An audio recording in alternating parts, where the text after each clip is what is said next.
Student, हमारे सजदार channel में आप सभी विद्यार्थियों का स्वागत है। इंग्लिश कक्षा 12वीं यूपी बोर्ड 2024 के एग्जाम की प्रिपरेशन के कड़ी में यह प्रीवियस पेपर है, ये काफ़ी इंपॉर्टेंट है। इससे रिलेटेड ऐसे क्वेश्चन आपके यूपी बोर्ड में इंग्लिश के पेपर में देखने को मिलेगा। स्टूडेंट, डिस्क्रिप्शन में जाइए, वहाँ पर इंग्लिश प्रीवियस ईयर के पेपर 2022 को हमने टारगेट करके 2024 के लिए कुछ बहुत ही इंपॉर्टेंट क्वेश्चनों को बहुत ही अच्छे से समझाया गया है। जा करके इसी वीडियो के डिस्क्रिप्शन में देखिए, लिंक पड़ा हुआ है।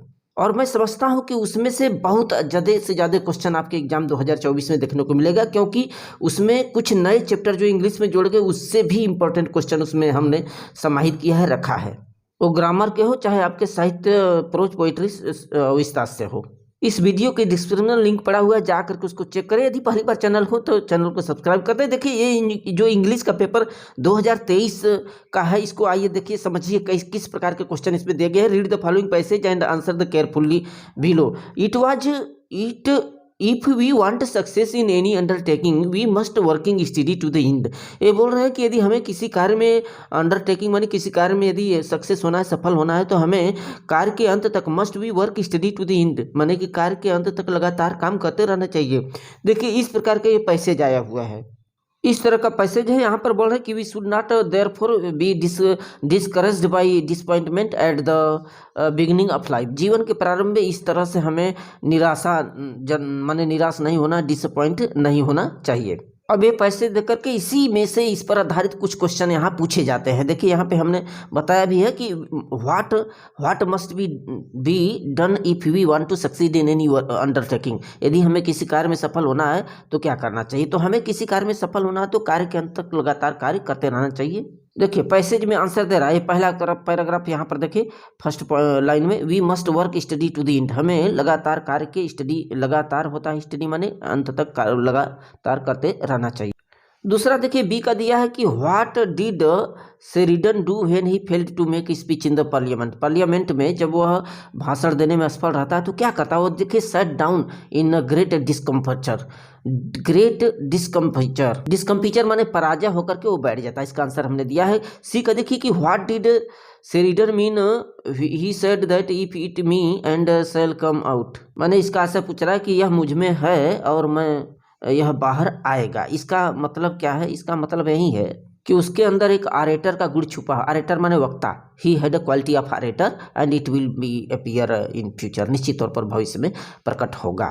अगला है कि what do you learn from the passage. इस पैसेज से क्या हमें सीख मिलती है कि नॉट डिस्करेज्ड, हमें हतोत्साहित नहीं होना चाहिए। ई वाला देखिए, फर्स्ट दिया which word in the passage means embarrassment. माने शर्मिंदगी का अर्थ पूछ रहा है तो इंग्लिश में ही डिस्कम्फीचर होगा। पैसेज में ही उत्तर दिया है, पराजय कह सकते हैं, डिस्कम्फीचर। अगला है which word in the passage the opposite of Leslie. Leslie माने बहुत ही सुस्तीपन का स्टिडली होगा। स्टिडली माने तेजी से। और what do you mean by phrase proved prophetic. ये फ्रेज जो है, वाक्यांश जो दिया है यहाँ पे, प्रूव्ड टू बी प्रोफेटिक माने भविष्यवाणी सिद्ध हुई। इसका अर्थ क्या होगा। इसका अर्थ यही होगा फॉरटेलिंग इवेंट्स, माने घटनाओं को व्यक्त करना, भविष्य की घटनाओं को बताना। प्रश्न सेक्शन वी देखिए, सेक्शन वी का ये जो दूसरा क्वेश्चन आया है, इस तरह का आपको आर्टिकल या ऐसे निबंध देखने को मिलेगा। Did India succeed in dealing with the pandemic. काल में सफल रहा। फिर जो कोरोना काल रहा उसकी क्वेश्चन कर रहा है कि role of women in modern India. Modern India में वुमेन की क्या रोल है, भूमिका है। Journalism and its work in democratic setup, ये आया है।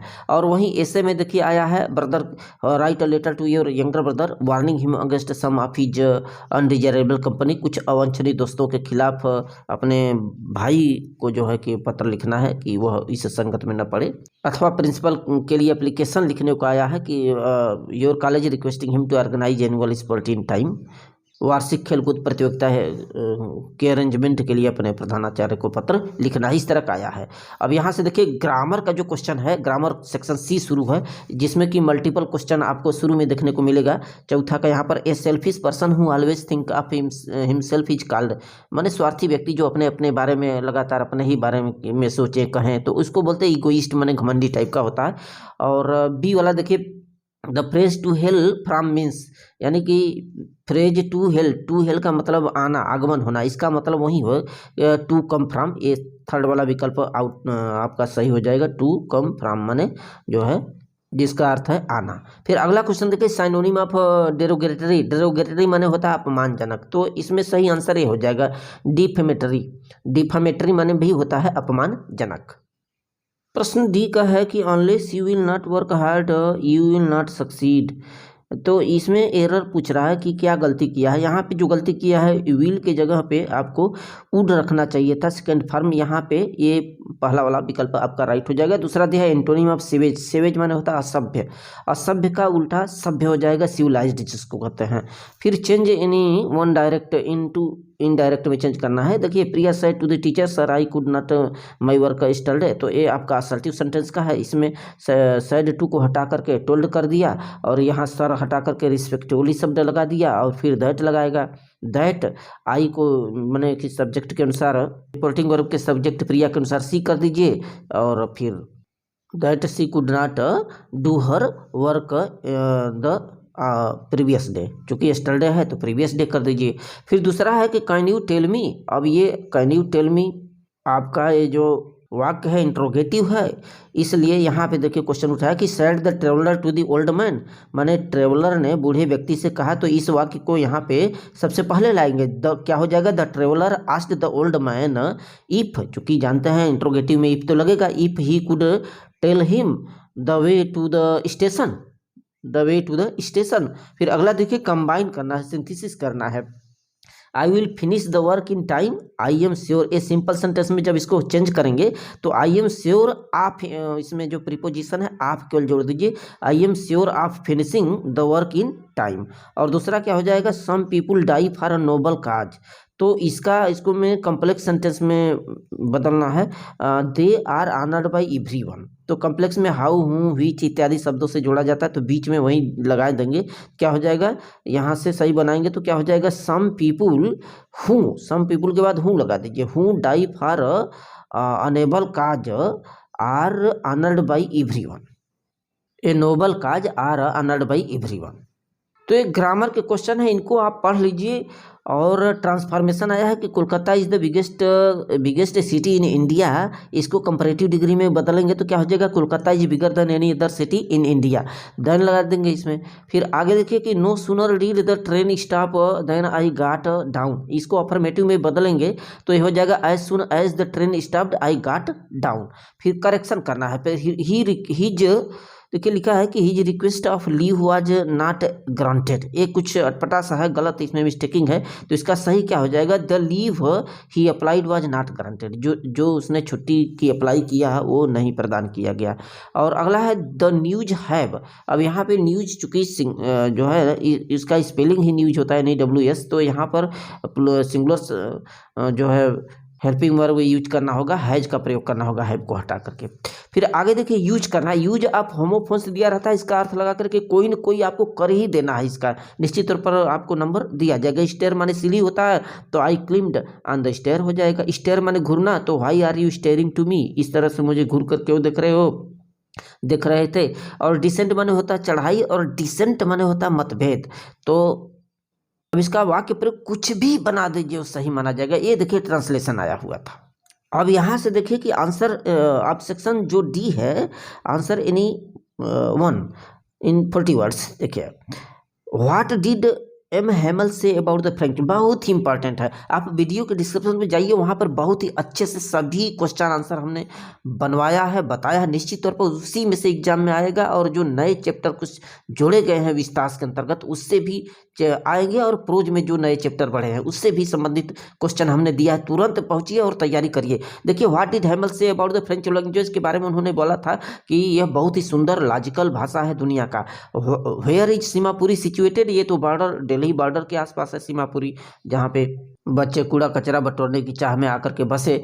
फिर अगला कि व्हाई डिड मैन, देखिए व्हाट डिड रूजवेल्ट से about the fear of death, fear of death, मृत्यु के भय के बारे में रूजवेल्ट ने डीप चैप्टर्स है, तो उसमें जो रूजवेल्ट है फियर के बारे में क्या बोलते हैं, उन्होंने यही बताया था कि हमारे अंदर जो डर है ये हमारे स्वयं से आता है। तो we have a fear is fear itself, और he felt dying and terror at that situation, बहुत ही काफ़ी डर गए थे, आतंकित हो गए थे उस सिचुएशन में। Why did the man selling rat trap result to beginning and petty theory, तो जो चूहेदानी विक्रेता था वो चूहेदानियाँ छोटी छोटी वस्तुएं इत्यादि से बेचा करता था ताकि उसकी जीविका चले, और साथ ही साथ कुछ चीज़ें उधार भी लेता था। बेगिंग जो भी दुकानों का फार्मों से मिल जाता, वो जो तार होते थे उनसे चूहेदानियों को रैट ट्रैप को बनाया करता था और अपनी जीविकोपार्जन करता था। कभी कभी चोरी भी कर लिया करता था। फिर 8वां है कि आंसर एनी वन, ये लॉन्ग क्वेश्चन है, mention the hazard of working in the glass bangles industry. किस प्रकार से लोग उस तपती भट्टियों के सामने वो काम करते हैं वहाँ पे। जैसे मुकेश का पूरा परिवार था तो उसकी सिचुएशन, वही कंडीशन के बारे में बताना है। तो उस समय क्या होता था कि तपती भट्टी के अंदर ये चूड़ियाँ बनाना, बैंगल मेकिंग करना, ये आदमी की आंखें चली जाती थी, लूज आई साइट, और डैमेज ग्रोथ माने वृद्धि भी रुकती थी। एजुकेशन भी नहीं हो पाता था, बच्चे उसी में लगे रहते थे, माता पिता उनके बच्चे सारे उसी में लगे रहते थे। घुटन था वहाँ पे उन डिंगी सेल कोठरियों में काम करते हुए, न वहाँ प्रकाश था न हवा था, टीबी जैसी डिजीज बीमारी अटैक हो जाती थी। अगला है कि the story right trap is both entertaining and philosophical discuss. तो राइट ट्रैप जो कहानी है ये बहुत ही मनोरंजक है और दार्शनिक भी है। कि मनोरंजक इसलिए है कि जो पेडलर था किस प्रकार से वहाँ पे कृषक के घर झोपड़ी पर जाता है, वहाँ पे स्टीलिंग माने चोरी करता है, कुछ 30 करोड़ चुराता है। ये बहुत ही काफ़ी अपने आप में मनोरंजक है। वो खुटी पर रखते हुए कृषक को देखा था, उसके थैले से उन पैसों को चुरा लिया, फिर भाग गया जंगल की तरफ। ये इस तरह से लगता है कि मनोरंजक तो है, और साथ ही साथ ये उसमें प्रोफेटिक फिलोसॉफिकल भी कुछ दृष्टिकोण होता है। उसने कहा कि अरे ये तो संसार बहुत बड़ा चूहेदानी जैसा है, इसमें जो फंसा हो गया, और इस तरह का वर्ड निकलता था। अगला है देखिए कि ये आपके पोएम से fisherman into in the cold sea, इस तरह से लेकर के है। अब आंसर पूछा कि what would the fisherman not to, fisherman को क्या नहीं करना चाहिए। तो फिशरमैन को उस वक्त व्हेल को नुकसान नहीं पहुंचाना चाहिए, हार्म व्हेल्स, ये आंसर हो जाएगा। What would the man gathering salt to, तो साल्ट डू माने जो नमक बटोर रहे होते हैं उनको क्या कर देना चाहिए, नमक बटोरना स्टॉप कर देना चाहिए। थोड़ी देर के लिए अपने बारे में सोचें भाई, आत्मदर्शन करें अपना। What moment is the poet taking off, कविता में जो कवि है क्या टॉकिंग माने बातें कर रहा है, वही कर रहा है, साइलेंस की बातें कर रहा है। सब लोग खामोश हो जाओ, अपना आत्मदर्शन करो, अपने बारे में थोड़ा सा फुर्सत निकालो। अब सेंट्रल आइडिया है चूंकि रिमूव हो गया है, आपको याद नहीं करना है एलिमेंट्री वाला। ये think of beauty aunt Jennifer's tigers, keeping quiet, ये सब आपको याद करके चलना है। फिर आंसर द फॉलोइंग, देखिए what is the birthday gift. अब ये आपके विस्तार से है। बर्थडे गिफ्ट क्या था, बर्थडे गिफ्ट वुडन टाइगर था। वुडन टाइगर जो लकड़ी का जो खिलौना होता था, एक टाइगर देखा उन्होंने, वहाँ से ले आया अपने बच्चे के लिए। तो who is mister Lamb, mister Lamb कौन थे और डेयरी कैसे प्रवेश किया। मिस्टर लैम एक विकलांग व्यक्ति थे, ओल्ड व्यक्ति थे, और उनका जो पैर था वो एक पैर वो मेड ऑफ टीन लेग, वो टीन का बना हुआ था। और he lived in a beautiful garden, और by chance dairy entered in his garden, इनके गार्डन में पहुंचा क्योंकि एसिड अटैक उसके चेहरे पर हो चुका था, जल चुका था। लोगों के भय से जब भाग रहा था तो देखा कि सामने वो बड़े बड़े घासों वाला बगीचा है, पेड़ है, एप्पल है, उसमें जाकर छिप जाओ, इसीलिए वो अंदर चला गया था। फिर इस तरह का क्वेश्चन है और ये हटाया गया है सिलेबस से। और अगला है कि why did mister doctor Sadao father sent him to America में, इसलिए उसके पिताजी भेजे थे ताकि वहाँ पर जाए और ये पढ़ाई लिखाई करे, अच्छा स्टडी करे। उसको सर्जरी में शल्य चिकित्सक बनना था और मेडिकल विभाग में कुछ सीखे जाए, इसलिए उसके पिताजी ने भेजा था। आप मेरे चैनल पर पहुंच जाइए, वहाँ पे अच्छे से समझा गया है, या इसी वीडियो के डिस्क्रिप्शन में देखिए उस प्रीवियस पेपर को, बहुत ही अच्छे से समझा गया, बहुत से क्वेश्चन उसमें हमने समाहित किया है। और आगे है कि answer anyone, when and how did Charlie find Sam's letter, Sam's के लेटर को कैसे चार्ली ने प्राप्त किया। तो सैम्स लेटर वह जो था चार्ली के ग्रैंडफादर के कवरों के पहले दिन प्राप्त किया गया था। तो वही है कि sums letters was found in the oldest first day covers of Charles grandfather. इसको अच्छे से आप समझ करके देख करके जाइए, इससे रिलेटेड क्वेश्चन आ सकते हैं, सेम टू सेम क्वेश्चन कोई जरूरी नहीं है कि आए एग्जाम में। अगला है कि अंटार्कटिका का स्टडी करने से क्या यूजफुल हुआ। Journey to the end of the earth chapter से है, तो वहाँ पे बहुत ही यूजफुल है, बहुत ही मिस्टीरियस वे है, माने रहस्यमयी तरीके से इसका उपयोग है। और क्लाइमेट किस तरह से वहाँ का वार्मर है, गर्म है, और ये प्रदर्शित करता है कि यहाँ पे जो चेंजेस है, it shows how sites changes into the climate can change the shape of the region. माने ये बताता है कि किस प्रकार से जो चेंजिंग हो रहा है धीरे धीरे, ये पूरे भूभाग को ही, उसके आकार को ही परिवर्तित कर दे रहा है। इसको भी आप अच्छे से समझ लें। So very very thanks.